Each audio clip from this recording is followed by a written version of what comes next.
పశ్చిమలో ఆ నేత రూటే సపరేటు. తమ పార్టీ అధికారంలో ఉండగా దురుసుగా వ్యవహరించి నోరు పారేసుకున్న ఆ నేత నాకిక రాజకీయాలు వద్దంటున్నారట. పార్టీ పవర్లో లేకపోవడమో లేక ప్రత్యర్థుల సంఖ్య పెరగడమో కానీ ఆ మాజీ రాజీ పడాల్సిందేనని సన్నిహితులతో చెబుతున్నారట. ఇంతకీ ఆ మాజీ ఎమ్మెల్యే ఎవరు? రాజకీయాలకు ఎందుకు గుడ్ బై చెప్పబోతున్నారో తెలుసా? అయితే ఈ స్టోరీ చూసేయండి మరి.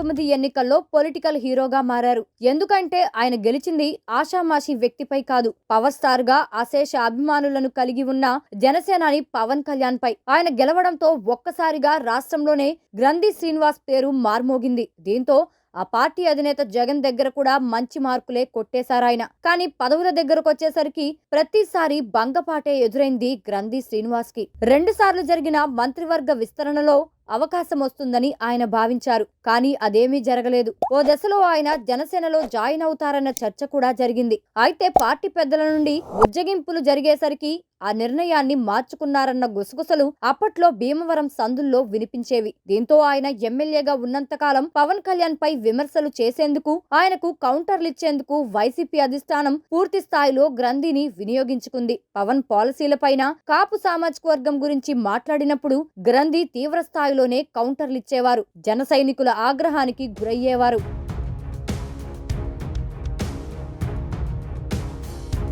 అంతేకాదు, జనసేన అధినేత పవన్ కళ్యాణ్ భీమవరం వచ్చిన ప్రతిసారి గ్రంథి శ్రీనివాస్ విలేకరుల సమావేశం పెట్టి మళ్లీ భీమవరంలో పవన్ పై పోటీ చేయాలి, అతని మీద నేనే నెగ్గుతాను అని సవాళ్లు విసిరిన సందర్భాలు సైతం ఉన్నాయి. అలాగే పవన్ కూడా గ్రంథి శ్రీనివాస్ పై తీవ్ర స్థాయిలోనే విరుచుకుపడేవారు. రౌడీయిజం చేయాలని చూస్తే తాట తీస్తానంటూ హెచ్చరించేవారు. అయితే కాలం ఎప్పుడూ ఒకేలా ఉండదు కదా. తాను తలిచింది ఒకటైతే జరిగింది మరొకటి కావడంతో గత ఎన్నికల్లో గ్రంథి శ్రీనివాస్ ఓటమి పాలయ్యారు. ఆయనపై జనసేన అభ్యర్థి పులపర్తి ఆంజనేయులు గెలిచి ఎమ్మెల్యే అయ్యారు. ఇక ప్రస్తుత ఎమ్మెల్యే పులపర్తి ఆంజనేయులు 2014లో టీడీపీ నుంచి గెలుపొందినప్పటికీ 2019లో ఓటమి తరువాత ఎక్కడా కనబడలేదు. తిరిగి 2024లో టీడీపీ నుంచి టికెట్ ఆశించి భంగపడిన ఆయన జనసేన పార్టీలో చేరి టికెట్ తెచ్చుకొని అక్కడి నుంచి గెలుపొందారు.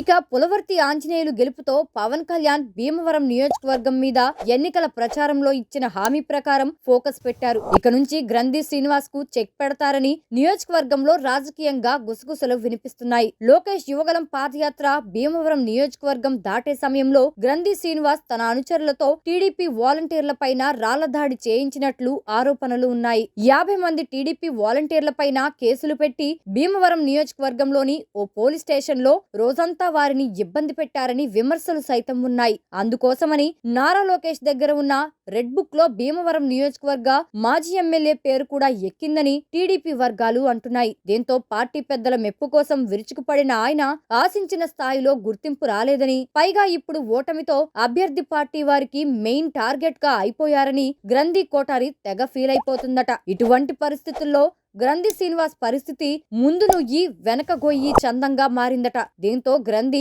తన పొలిటికల్ రిటైర్మెంట్ కి దగ్గర పడ్డారన్న గుసగుసలు భీమవరంలో రీసౌండ్ ఇస్తున్నాయట. అంతేకాదు, టీడీపీ జనసేనలతోనే కాక బీజేపీతో కూడా గ్రంథికి వైరం ఉందంటున్నాయి రాజకీయ వర్గాలు. ఎందుకంటే భీమవరం నియోజకవర్గంలో Narsapuram parliament BJP MP Srinivas Varma పైన కూడా గ్రంథి శ్రీనివాస్ అప్పట్లో నోరు పారేసుకున్న సందర్భాలు ఎన్నో ఉన్నాయి.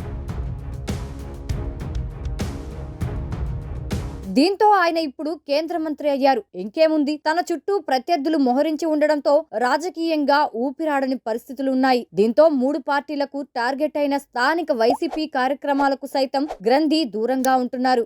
మరి ఈ పరిస్థితుల్లో గ్రంథి శ్రీనివాస్ రాజకీయంగా కొనసాగుతారా, లేక ఇక్కడితో చాలని పొలిటికల్ రిటైర్మెంట్ తీసుకుంటారా అనేది ఇప్పుడు నియోజకవర్గంలో హాట్ టాపిక్ అవుతుంది. మరి ఆయన నిర్ణయం ఎలా ఉండబోతుందో చూడాలి.